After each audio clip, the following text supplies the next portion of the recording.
Leo bit into his sandwich, giving me that quiet, thoughtful stare he always had.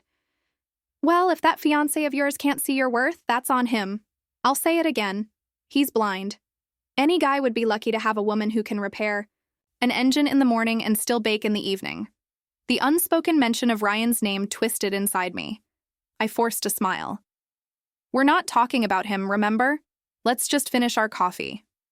Leo lifted his palms in mock surrender, and for a short while we sat on upturned crates, sipping in silence, pretending life was ordinary.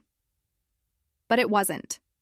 Not since that night a few weeks earlier when two faint lines appeared on a small stick, and everything inside me shifted. Not since Ryan stopped answering calls, and especially not since the cold fear settled in that he wasn't coming back. I zipped my hoodie tighter. No one at work could know. Mr. Darien, the owner, was harsh and unforgiving. If he even suspected I was pregnant, he'd find a reason to let me go. I couldn't risk that. Bills had to be paid, savings had to grow, and a baby was on the way whether I felt ready or not. The dispatcher's voice snapped through the garage speakers. Maya, you're next. Client downtown, 20 minutes. I tossed my cup and slid into my taxi. Go easy out there, Leo called after me. And eat something besides coffee today, all right? I waved, forcing another thin smile that didn't reach my eyes. As the engine rumbled, I whispered to the unseen passenger, no one else could hear. It's just you and me, little one. We'll get through this. With that, I drove out, heading into a day I couldn't imagine would change everything.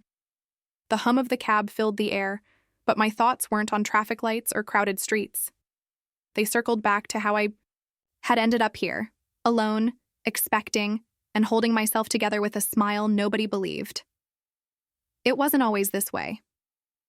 I grew up in Riverbend, a small town where neighbors waved even if they'd never met. My mother passed when I was 5, sudden kidney failure. My father I never knew. After that, it was just me and Grandpa Henry Clark. He was quiet, with weathered hands from years in the fields, but his heart carried enough love to ease my grief. Grandpa taught me lessons most girls never learned. I could swap a tire before I could legally drive, and by 16 I'd rebuilt a rusty Chevy carburetor. He'd say, "Take care of your own wheels, kid, and no one can tell you where you can or can't go." Maybe that's why I left right after high school, believing I could go anywhere. I ended up in Crestview, a noisy city, where I found a cheap room in an old boarding house and took a job at a diner. I hated the greasy smell that clung to my clothes, but it paid rent. That's where I met Ryan. He showed up every afternoon, ordering black coffee and a chicken sandwich. At first, I thought he was just shy. But then I noticed the way his eyes lingered, the small smile like I was the reason he came.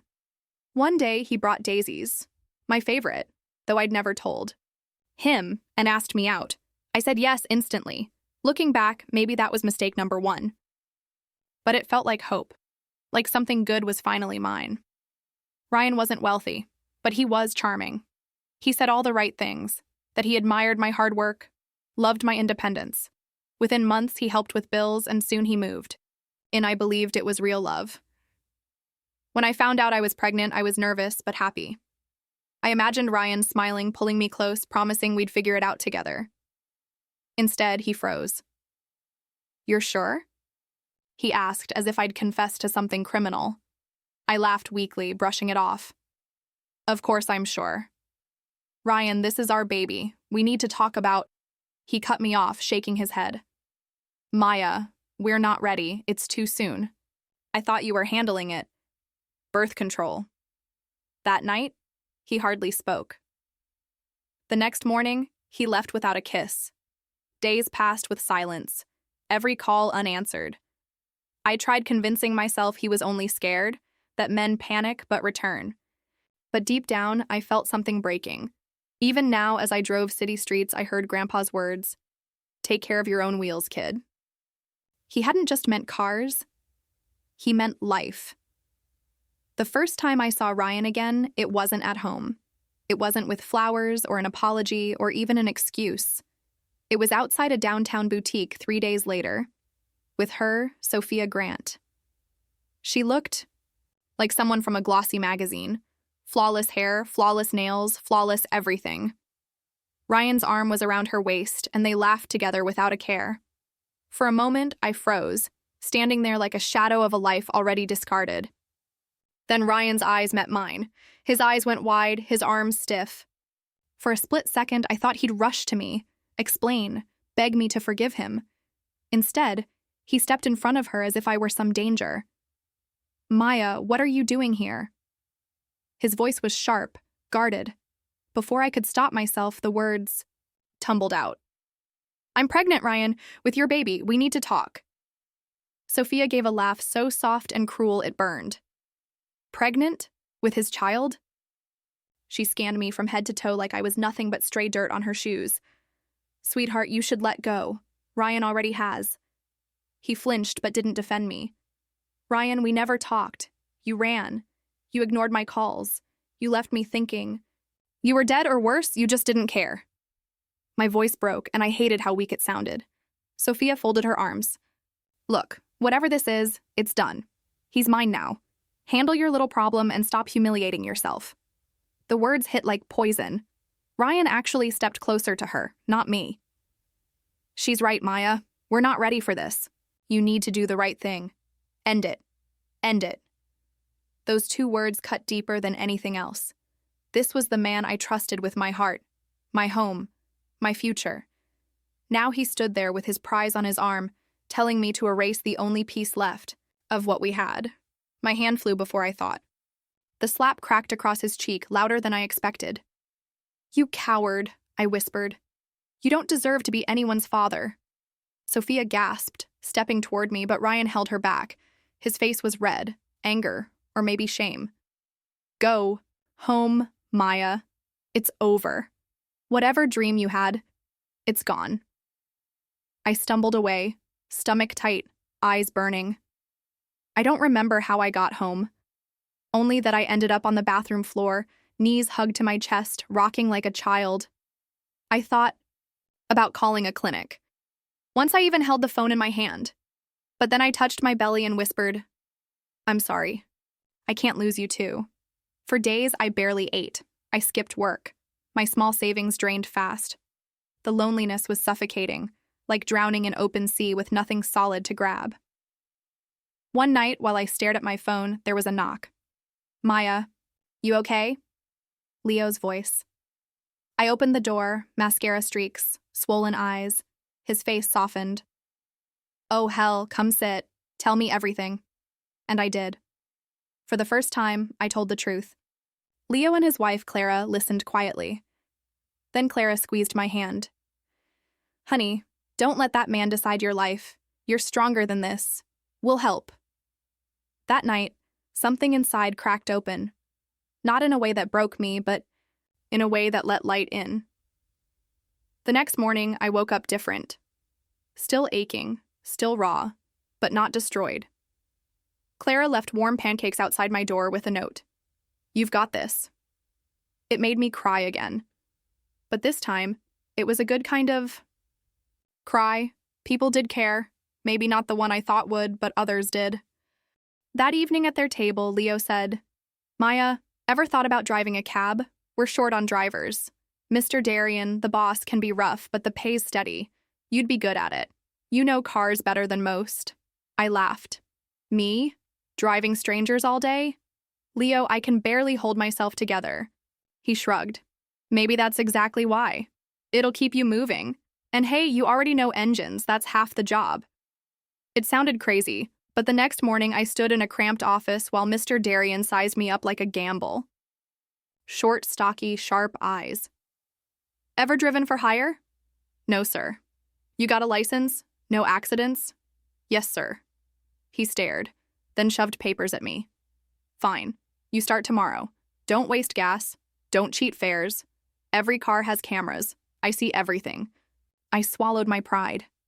I needed this. The first week was tough. Long hours, heavy bags, passengers who treated me like nothing, but there were bright spots too. An old lady tipped me with cookies. A tired businessman whispered, "Thanks for getting me home safe." Most of all, the job kept me busy. No time to sit, no time to cry over Ryan. Just me, the road, and the small heartbeat inside me. I hid my pregnancy with hoodies and jackets. Some days the sickness hit hard, but I pushed through, because every ride, every tip, every dollar saved was one step closer to being ready. And slowly, something new grew in me. Not just a baby. Pride. Maybe I wasn't just surviving. I was building. One night, Leo caught me wiping down the cab. "You're smiling," he said, surprised. "Guess I am," I smirked. "Good, hold on to it. You deserve it." I had no idea then that my life was about to twist again into something I could never have imagined. It was supposed to be an easy shift. A long-distance ride beyond the city limits. Good pay, steady miles, exactly what I needed. I was even humming softly, thinking of baby names as I drove, but the moment I pulled up to the huge house that requested the trip, I sensed something was off. Music blasted from inside, shaking the windows. Two men in expensive suits stumbled out, laughing too loud, drinks in their hands. My passenger was nowhere to be found. Minutes later, a man I guessed was the host staggered onto the porch, waving me off. "Forget it," he slurred. "He's not leaving tonight." And just like that, the job was canceled. Frustrated, I called Mr. Darian to explain. His voice crackled through the radio. "So, that's your issue, not mine. Get back here and don't even think about billing me for wasted time." The line went dead before I could answer. I gripped the wheel so hard my knuckles turned pale. It wasn't my fault, but it was still going to cost me. I turned back toward the city, rain starting to tap against the windshield. That's when I saw him. At first, I thought it was an animal, something stumbling from the tree line. But as my headlights caught the figure, I realized it was a man. Tall, broad, filthy, clothes ripped and streaked with dried blood. I hesitated. Picking up strangers on dark back roads was how people ended up in the news. But leaving him there? I couldn't. I rolled down the window. "Hey, are you okay? Do you need help?" His cracked lips moved. "Please, help me." Then he collapsed right there on the wet pavement. Damn it. I jumped out, pulling his arm over my shoulder. He was heavy and my stomach ached with the effort, but I somehow got him into the back seat. On instinct, I sped straight to the hospital, talking the whole way like it might keep him awake. "Stay with me. We're almost there. My name's Maya. You'll be fine." He whispered one word, "Ethan," before passing out again. At the ER, nurses rushed him away. I stayed long enough to give a statement, even covered the intake cost since he had no ID. I told myself it was the right thing. But walking back to my cab, soaked and shaking, I couldn't stop wondering what I had just stepped into. When I returned to the garage, Mr. Darian was waiting, arms folded. "You think this is charity? Cameras show you picked up some vagrant. You wasted fuel, wasted time." "He was bleeding," I snapped.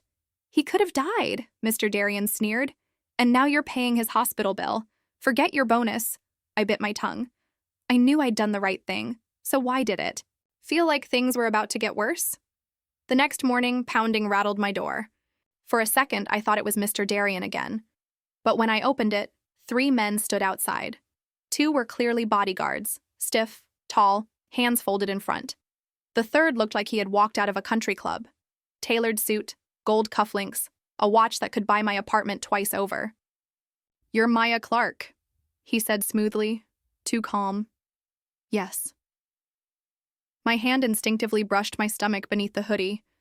"You saved my son last night, Ethan Ward." "I'm grateful." He stepped forward, dropping a thick envelope onto my counter without asking inside. "A small token of thanks." I didn't touch it. "He's okay?" I asked. "Recovering?" "Nothing for you to worry about." His eyes flicked over me like I was nothing. He didn't say anything unusual, did he? Trauma can make people ramble. Every alarm in me went off. "No," I lied. He barely spoke. "Good. Let's keep it that way." He gave a smile too smooth, too cold, and left with his guards. The moment they were gone, I opened the envelope. More cash than I had ever seen. It didn't feel like thanks. It felt like hush money. Why would a father show no real concern for a son found bleeding on a roadside? Why only care about what he might have said? I grabbed my keys and drove back to the hospital. When I asked about Ethan, the nurse frowned. He's not taking visitors. Can you just tell him Maya is here? Her expression softened. I'm sorry. He's in a medically induced coma. What? He was talking yesterday. She only shrugged. Orders from above. His father is here. I walked away, stunned. But then a soft voice called behind me. Wait, you're the driver, right? A young nurse stepped forward, glancing around nervously. Her badge read, Grace Moore. Yeah, why? She motioned me into a small supply room. When the door shut, she whispered, He's not in a coma. They're sedating him. Heavy drugs, constant drips. Someone doesn't want him awake. My stomach dropped. Why? That's his family. Grace shook her head. That man who claims to be his father? He bribed our chief of medicine. I heard him. Keep him under until I say. That's not treatment. That's control. My thoughts spun. What had I stumbled into? Grace touched my arm. You saved his life, Maya. If you want to keep it saved, you'll have to get him out. I stepped back. I'm pregnant. I can't get tangled in something dangerous. Grace's eyes softened. I understand. But if we don't act soon, Ethan may never wake up. And whatever truth he carries, someone is paying to keep it buried. That night, I barely slept. I kept hearing Ethan's cracked voice whispering, Please help me. I had already risked my job once to save him. Could I really turn my back now? By sunrise, I knew my answer. 2 days later, I stood at the hospital's back entrance, my heart pounding so hard it hurt. Grace had agreed to help, though it could cost her career. You're sure about this? She asked quietly, scanning the alley. I gripped the wheel tighter. He'll die in there if we don't. She nodded, tucking a nurse's cap on my head and pressing a mask into my hand. Just act like you belong. Inside, the halls were dim, night shift silence stretching over everything. Grace led me through a side door to Ethan's room. He lay hooked up to the drip, pale and too still. Without speaking, she twisted the valve shut and pulled the line. He'll need time to fully wake, but we can't wait. Together, we eased him onto a gurney, pushing down the hallway. Every squeak of the wheels made my stomach clench. My hoodie pulled tight over my belly, a reminder of the risk I carried with me. We reached the back exit, loaded Ethan into my cab. Grace slipped me a small paper bag. Antibiotics, painkillers, fluids, instructions inside. Take him somewhere safe. Grace, thank you. She gave me a faint smile. Just keep him alive. Then she disappeared into the shadows. The drive felt endless. Ethan stirred a few times, mumbling, but didn't open his eyes until I had dragged him into my small apartment. Where am I? His gaze darted around. Safe, I told him, lowering him to the couch. You're safe now.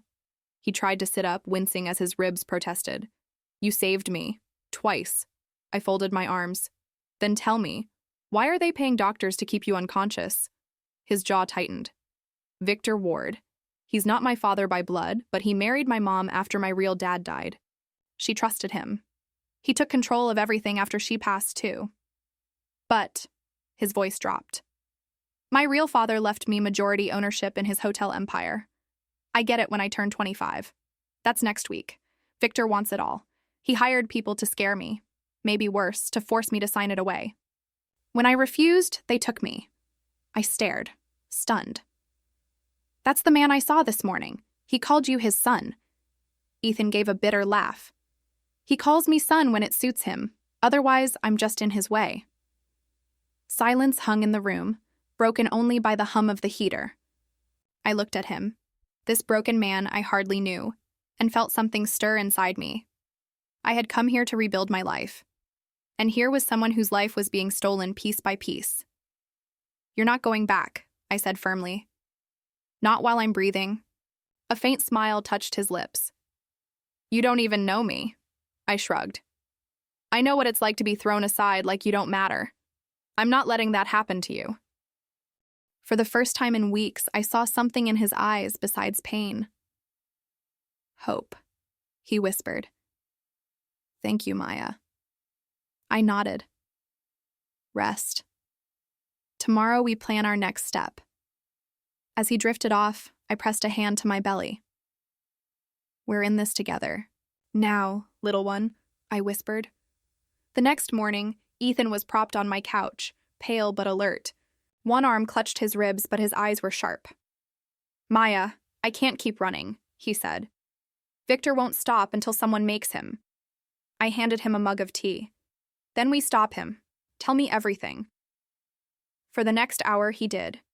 The inheritance, the forged papers, the threats that turned into kidnapping, the forced coma, all of it. When he finished, I asked, "Are you ready to fight?" His jaw set. Yes, I'm done being afraid. I drove him straight to the district attorney's office. Walking in with a man bruised and bandaged drew stares, but Ethan didn't care. He swore everything under oath. The DA listened, face hardening as Ethan described the bribery, the abuse, the control. They promised action, though both of us knew men like Victor rarely fell easily.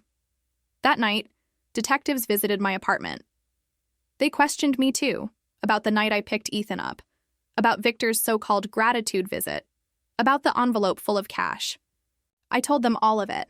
The case moved fast, faster than I ever expected. By the end of the week, Victor was in handcuffs, shouting as cameras flashed. He caught my eye across the lot, snarling, "This isn't finished. You ruined everything." For once, I didn't flinch. My hand rested protectively on my stomach as I answered, "You did that yourself." Ethan's story dominated headlines. His father's suspicious death, Victor's shady deals, the kidnapping, all of it unraveled in the open. His empire collapsed like paper in the rain, and with it, his threats vanished. When it was finally over, Ethan was free to claim his inheritance, free to live without fear. But when he showed up at my apartment days later, clutching a modest bouquet, eyes suddenly shy, I realized money wasn't what mattered to him. "You saved me," he said softly. "And not just my life. You saved I thought everything was gone," Ethan whispered, "but you gave it back." For a long moment, I couldn't answer. No one had ever spoken to me that way. His voice softened. "Maya, I want to be here. For you. For your child. If you'll let me." Tears filled my eyes, but this time they weren't from grief. I smiled faintly. "Let's take it slow," I said. "One step at a time." That evening, I sat by the window, watching snowflakes drift across the rooftops of Crestview. For the first time in months, my heart felt lighter. I wasn't carrying despair anymore. I was carrying hope. The weeks after Victor's arrest passed gently, almost quietly. Life became a rhythm again. I still drove the cab when I could, but Ethan insisted on helping, buying groceries, driving. Me to checkups, even sanding down a used crib he'd picked up. "You don't owe me anything," I told him one night as he tightened the last bolt. He shook his head. "This isn't debt, Maya. This is choice. I want to be here." And he was. Every day, we didn't define what we were, not at first. But whenever he rested a hand on my belly to feel a kick, or stayed up late sorting baby clothes from thrift shops, my guard lowered just a little more. When labor finally came, panic hit me hard. But Ethan was calm, steady. "Breathe, Maya. You're okay. I'm not leaving." At sunrise, as light spread across the hospital glass, I held my son. Noah Clark. Tiny, perfect, mine. Tears blurred my vision as I pressed my lips to his soft forehead. Ethan stood close, his voice rough. "He's beautiful. You're incredible." In that moment, something shifted. I wasn't alone anymore. Days later, Ethan walked into my room, nervous, holding a small box. Inside was a simple ring, nothing flashy, just real. "Maya," he said quietly. "Life's been chaos. I know trust is hard for you, but I love you. I love Noah. I want a future with you, if you'll have me." I cried, but this time from joy. "Yes," I whispered.